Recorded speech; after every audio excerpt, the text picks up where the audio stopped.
Hi കുട്ടീസ്, നമുക്ക് easy ആയിട്ട് അറബി മലയാളം പഠിച്ചെടുത്താലോ? എന്താണ് ഈ അറബി മലയാളം? നമ്മൾ അറബിയിലായിരിക്കും എഴുതുക, പക്ഷെ വായിക്കുമ്പോൾ അതെന്താകും? മലയാളത്തിലായിരിക്കും. മംഗ്ലീഷ് കണ്ടിട്ടില്ലേ നിങ്ങൾ? ഇംഗ്ലീഷിൽ എഴുതിയിട്ട് മലയാളത്തിൽ വായിക്കുന്നത്. അതുപോലെ തന്നെ അറബിയിൽ എഴുതുക, മലയാളത്തിൽ വായിക്കാം. നമ്മുടെ മലയാളത്തിലുള്ള അക്ഷരങ്ങൾ പോലെ തന്നെ സ്വരാക്ഷരങ്ങളും വ്യഞ്ജനാക്ഷരങ്ങളൊക്കെ അറബി മലയാളത്തിലും ഉണ്ട്. സിമ്പിളാണ്. നമുക്ക് അറബി അക്ഷരങ്ങൾ അറിഞ്ഞിരുന്നാൽ മതി. കാരണം അറബി അക്ഷരത്തിൻ്റെ മേലെ 2 പുള്ളിയോ അല്ലെങ്കിൽ ഷെദ്ദോ വരകളോ ഒക്കെ എക്സ്ട്രാ കൊടുത്താൽ എന്താകും? അത് അറബി മലയാളം ആകും. അപ്പോൾ അറബിയുടെ അക്ഷരങ്ങൾ അറിഞ്ഞിരുന്നാൽ തന്നെ നമുക്ക് അറബി മലയാളം ഈസി ആയിട്ട് പഠിച്ചെടുക്കാൻ പറ്റും. 1ാം ക്ലാസ് മദ്രസ കഴിഞ്ഞാൽ പിന്നെ നമുക്ക് അങ്ങോട്ടുള്ള ക്ലാസ്സിലൊക്കെ എന്താണ്, നമ്മുടെ ബുക്സ് വരിക അറബി മലയാളത്തിലാണ്. അപ്പോൾ നമുക്ക് ആ ക്ലാസ്സുകളിൽ സൂപ്പറായിട്ട് എഴുതാനും വായിക്കാനും ഒക്കെ അറിയണമെങ്കിൽ നമുക്ക് ഈ അറബി മലയാളത്തിൻ്റെ ബേസ് ക്ലിയർ ആവണം. അപ്പോൾ ഇൻഷാ അല്ലാഹ് നമുക്ക് എന്ത് ചെയ്യാം? പാർട്ടായിട്ട് നമുക്ക് അറബി മലയാളം ബേസ് പഠിച്ചെടുക്കാം ഇൻഷാ അല്ലാഹ്. അപ്പോൾ എല്ലാവരും എന്ത് ചെയ്യുക? ഫോളോ ചെയ്ത് കൂടിക്കോളൂ കേട്ടോ. അപ്പോൾ ചാനലൊക്കെ സബ്സ്ക്രൈബ് ചെയ്തിട്ട് നോട്ടിഫിക്കേഷൻ ഓണാക്കി വെക്കുക. അപ്പോൾ ആദ്യം നമുക്ക് സ്വരാക്ഷരങ്ങൾ പഠിക്കാം. സ്വരാക്ഷരങ്ങൾ നമ്മൾ പഠിക്കുന്നത് ചിഹ്നങ്ങളും കൂടെ അറിയാൻ വേണ്ടിയിട്ടാണല്ലേ ഇൻഷാ അല്ലാഹ്.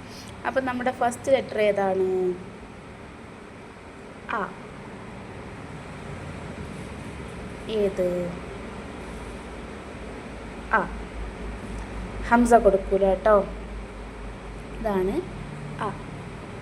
നമ്മളെന്ത് ചെയ്തു? ഉദാഹരണം പറയുകയാണെങ്കിൽ അമ്മ അല്ലേ, പിന്നെയോ അച്ഛൻ, പിന്നെയോ അടി.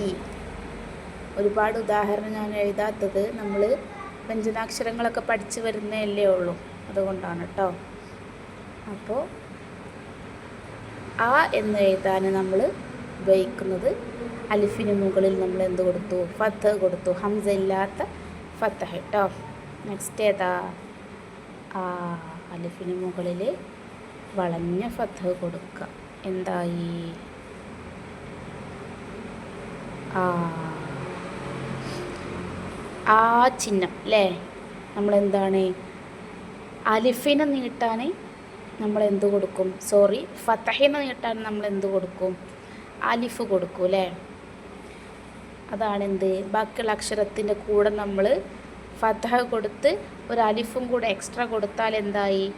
ആ ചിഹ്നം, നമ്മുടെ ആ ചിഹ്നം ആ കേട്ടോ. ഉദാഹരണം പറയുകയാണെങ്കിൽ ആന, പിന്നെയോ ആമ. അങ്ങനെ ആ വെച്ചിട്ടുള്ള ഉദാഹരണങ്ങളൊക്കെ നിങ്ങൾ എഴുതി നോക്കാം കേട്ടോ. അടുത്ത അക്ഷരം ഏതാണ്? അലിഫിന് മുകളിൽ താഴെ കെസർ കൊടുത്താൽ എന്തായി? ഈ ആയി. ഇല, പിന്നെയോ ഇമ എന്നൊക്കെ നമുക്ക് എഴുതാം.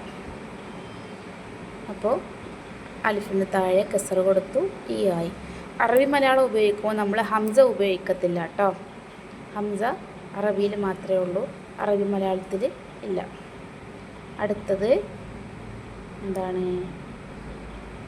ഈ. നമ്മൾ പഠിച്ചിട്ടുണ്ട് എന്ത്?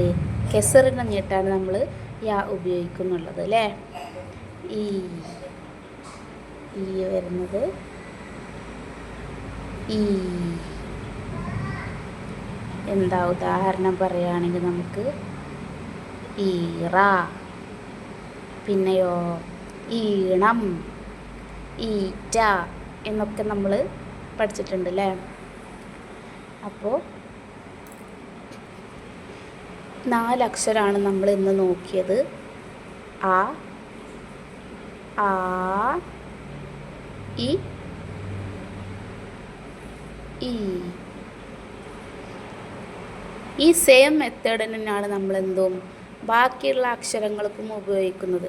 ഒരു നാല് അക്ഷരങ്ങൾ നമുക്ക് എക്സാമ്പിളായിട്ട് നോക്കാം. നിങ്ങൾ എന്ത് ചെയ്യണം? ബാക്കിയുള്ള അറബി അക്ഷരങ്ങളും ഇതുപോലെ എഴുതി പഠിക്കണം കേട്ടോ. ഇത് ബ, ബാ, ബി, ബി, കണ്ടോ? നെക്സ്റ്റ് ഫ, ഫ, ഫി, ഫീ,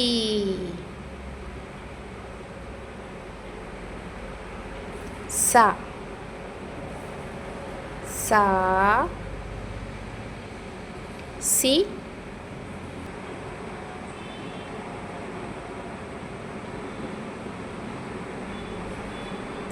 സി. കണ്ടില്ലേ?